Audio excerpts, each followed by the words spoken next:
చంద్రం, నువ్వు 100కి 100 పాళ్ళు అదృష్టవంతుడురా. ఆ సంగతి ఇన్నాళ్ళుగా తెలుసుకున్నావు. రే, నువ్వు ఎంత అదృష్టవంతుడైతే మాత్రం నీ అదృష్టాన్ని రోజు మాకు చూపించి మమ్మల్ని ఇలా ఏడిపించకూడదురా. ఏమిట్రా నువ్వు అనేది? అది కాదు బ్రదర్, ప్రియురాలు వాకిల్ దాకా వచ్చి సాగనంపుతానే కానీ నీ కాలు సాగదా? ప్రియురాలు ఎవర్రా? అదే నీ అనురాగవతి మాలతి. రోజు నువ్వు ముందు, ఆమె వెనక రావడం, నిన్ను సాగనంపడం, ఆ విరహం, నువ్వు వచ్చేదాకా మళ్ళీ తిరిగి చూడడం, ఇవన్నీ నేను చూడలేక వస్తున్నాను రా బ్రదర్. అందులోనూ ఇవాళ ఊరికెళ్తున్నామో ప్రేమ అంతా టిఫిన్ క్యాట్లో నింపేసి మరీ పంపించింది. మీరా ఎవరిని బిట్టే ఏమనుకుంటారు? నీ ఇష్టం వచ్చినట్టు ఊహించుకుని మాట్లాడేదానికి. ఆ అమ్మాయి పెళ్లి కావాల్సిన పిల్ల, అన్యాయంగా అపవాదం లేదు. అవునులేరా, మధ్య నాకెందుకు?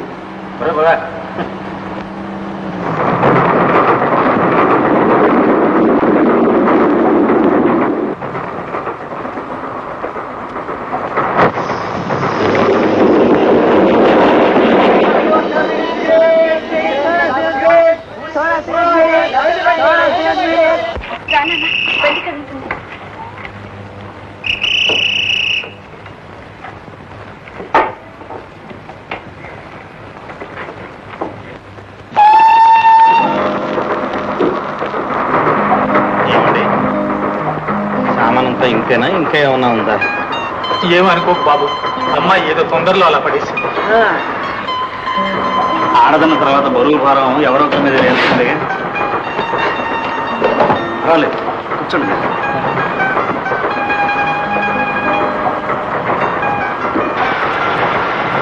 బాబు, ఈ దేవుడు కొత్తపట్ట ఇది అంగుటూరు. అంటూరులో ఎక్కడండి? మీ వాళ్ళు ఎవరైనా ఉన్నారా?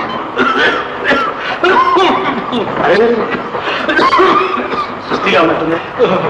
ఇలా ఎంతసేపు కూర్చుంటారు? ఇలా పడుకోండి.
పేపర్ ఇలా ఇస్తారు.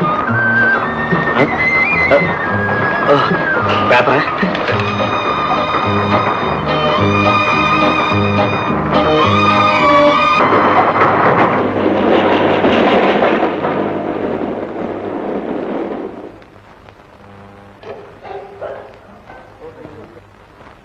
ఏమండి, ఏం జరిగిందండి? ఏమీ లేదండి, రాత్రి వరదకి పట్టాలు తొలిగినాయి. మనం తెల్లవారిన దాకా మకాం ఇక్కడే.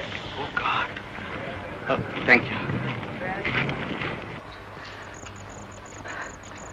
వరదలకి పట్టాలు తొలగిపోయినాయి.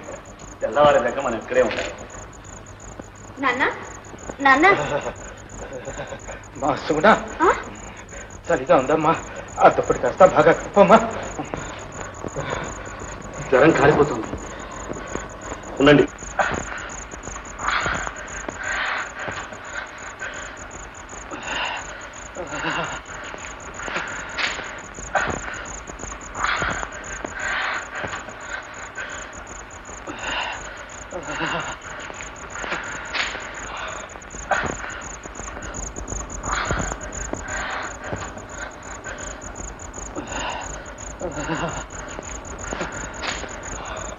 నాన్న డాక్టర్ లాగా ఉన్నారు.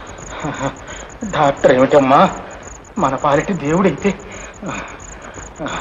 అమ్మా సుగుణ, ఆ? ఆయన్ను కూడా పిలిచి మీరిద్దరు భోజనం చేయండి అమ్మా.